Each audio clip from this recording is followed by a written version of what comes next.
ધોરણ 4 વિષય ગુજરાતી પાઠ 8 પાઠનું નામ છે પત્ર લખવાની મજા. હવે આ પાઠની સુંદર રીતે આપણે સમજૂતી મેળવીએ.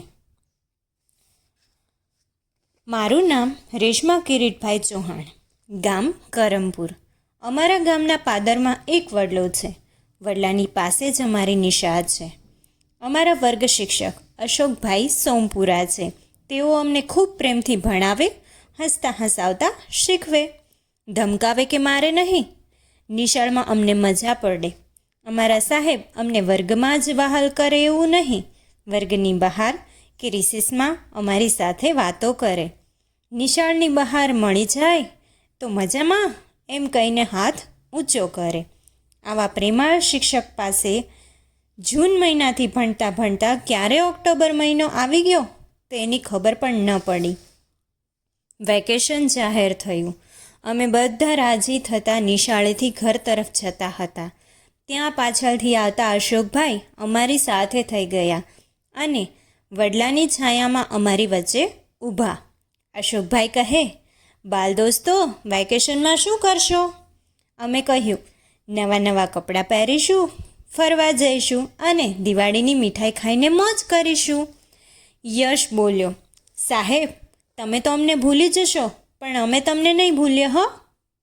અશોકભાઈ કહે, ના રે ના, તમને તે કંઈ ભૂલી જવાય, હું તમને બધાને પત્ર લખીશ.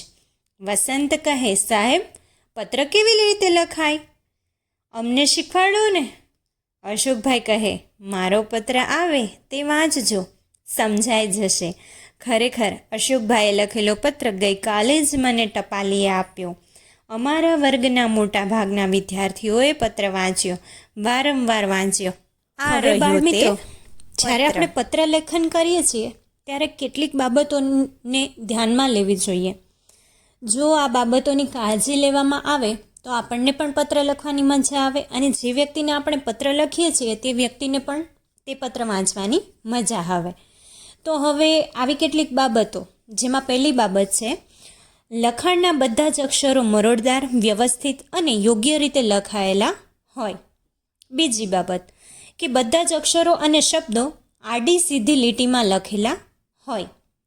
ત્રીજી બાબત, બે અક્ષર વચ્ચે, બે શબ્દ વચ્ચે તેમજ બે લીટી વચ્ચે યોગ્ય અને એક સરખું અંતર રાખેલું હોય. ચોથી બાબત,